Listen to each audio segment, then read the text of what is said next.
What's going on, guys? It's your boy and Andy Arts, and I'm back with another video.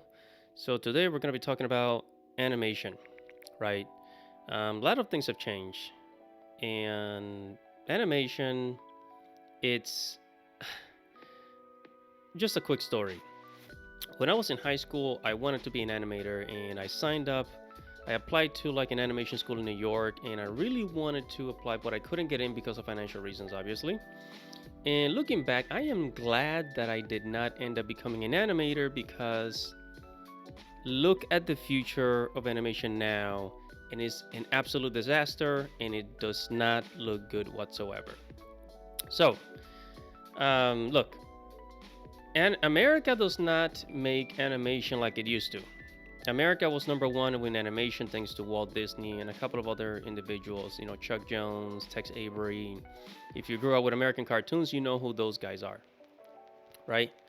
But nowadays, America, we just write the shows, we write them, we create the concept art for the cartoon shows, the TV series, the movies, as well as storyboard. So the writing, the concept art, the storyboard is all done here in America. However, 90% of the animation work is outsourced to South Korea and other countries.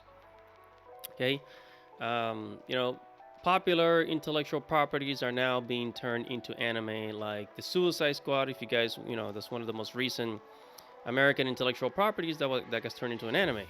Which means Japanese studios are taking a lot of the animation works that would have been here in America if it was produced by an American animators.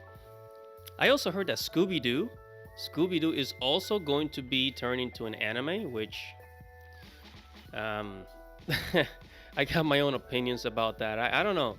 I can't see Scooby Doo as an anime, but hey, I mean, with Suicide Squad is turned into an anime. Why not?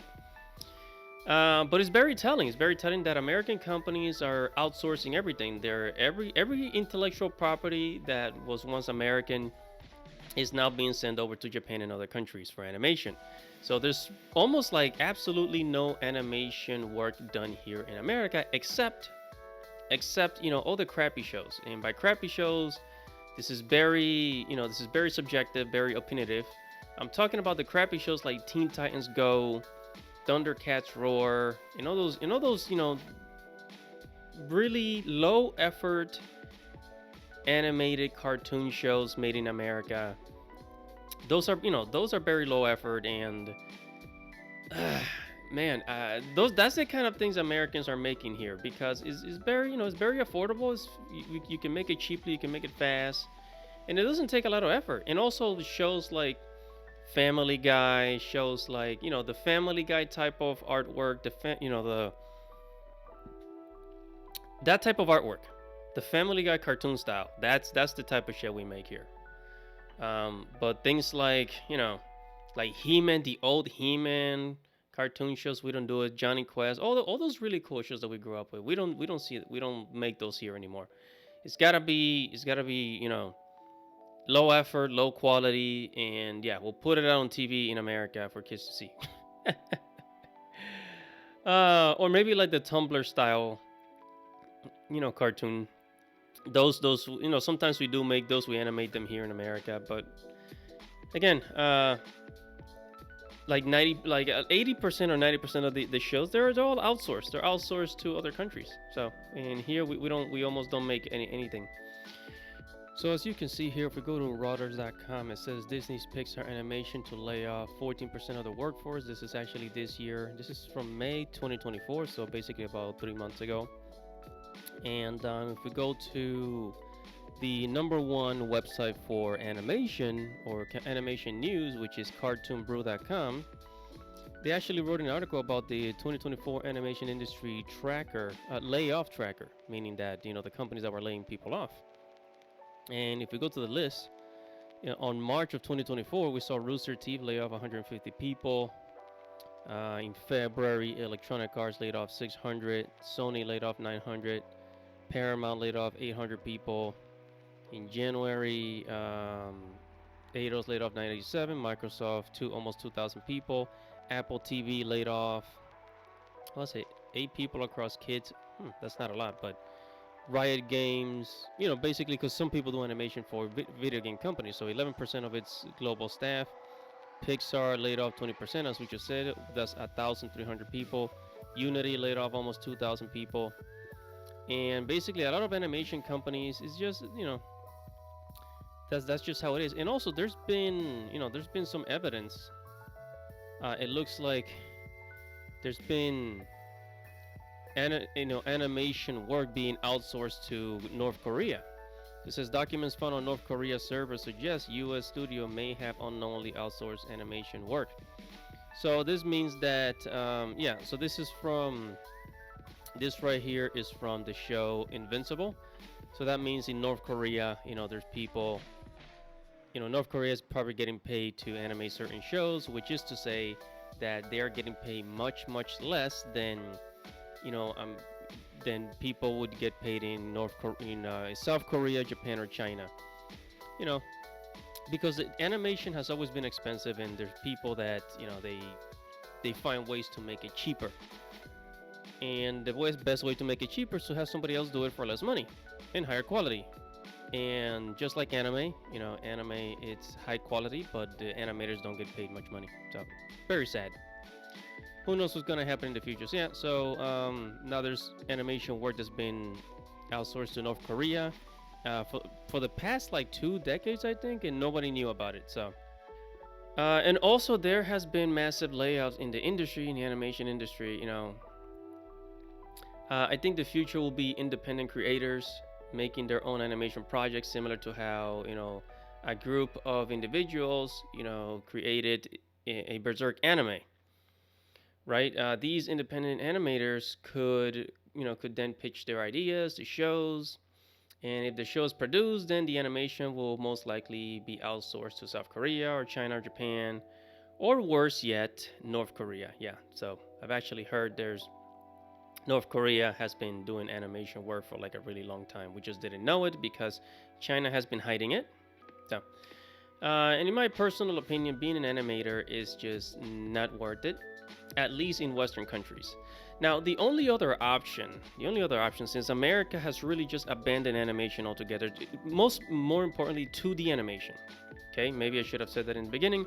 We're talking about 2D animation because America is now focused on 3D animation because it's just, I don't know, it's better to work in computers. I don't know, maybe, I'm not exactly sure why, but America does not value 2D animation, but 3D animation, like Pixar type of movies. Oh yeah, that's we're on that boat, baby. So I would say if you want to be an animator here in America, I say go with the 3D animation. Start 3D modeling and start doing all that, everything that has to do with 3D modeling, 3D graphics, 3D animation. Get on that boat. Okay, I think that will help you get a job here in the States, in the Western world. That will really, really, absolutely work for you. Now,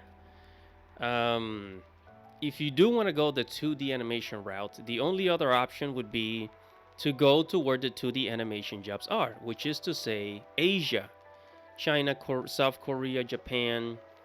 You're obviously not going to go to North Korea. That's, nobody wants to go there. But China, South Korea, Japan, and yeah, he's moving to Asia. And I think India is also doing animation works. I haven't, there's no confirmation on that, but I'll look, I'll make a separate video if I find any information. So go to Asia and become an animator, which, by the way, I'm sure a lot of you already know, but Japanese animators, they make as much money as somebody working at McDonald's here in America. And I'm not talking about that $20 an hour in California. I'm talking about, I don't know, you live in freaking Kansas or, I don't know, Pennsylvania, and you work at McDonald's and you're getting paid $12, $15 an hour. Actually, animators get paid even less than that. I think they make like $1,000 at best, and then less than that per month. So $1,000 a month in Japan to be an animator. Yeah, I want you to think about that, right? So that is the only option. So the two best options that I see for animators in the West is, number one, be a 3D animator, which is, there's a lot of jobs for that, 3D modeling, 3D animation. And the secondly, become an animator, a 2D animator of anime in Asia, which the pay is just not that great. Okay, just I'm letting you guys know that's just how it is. It's always been that way, and I don't think it's getting any better. There are some politicians that are trying to change that in Japan, but I would not gamble my life and income on that. So proceed with your own caution. Proceed, with analyze what is it that you really want. What's it gonna take, and then take action upon that. I'm just letting you guys know. But being an animator in America is dead. It's all dead. 2D animation in America is non-existing. We used to be the leaders. It's kind of funny because Disney inspired the Japanese to make anime. A lot of the anime that you see today is inspired by Disney. The reason why anime looks the way it does is because of Disney back in the 1940s, 50s. However, as time passed by, Japan is now the leader in animation. So, yeah, think about that. So I'm gonna stop here. I'm gonna leave it right here, and I want you guys to tell me what you think. I mean, do you want to be a 2D animator, 3D animator? What's your plan? Do you think animation is worth it anymore? What are you planning to do? Comment below. Like this video. Subscribe to the channel. Let me know, and I'll see you guys in the next video. This is your boy, Andy Arts. Thanks for watching. Subscribe to the channel, hit the notification bell, please, for more videos.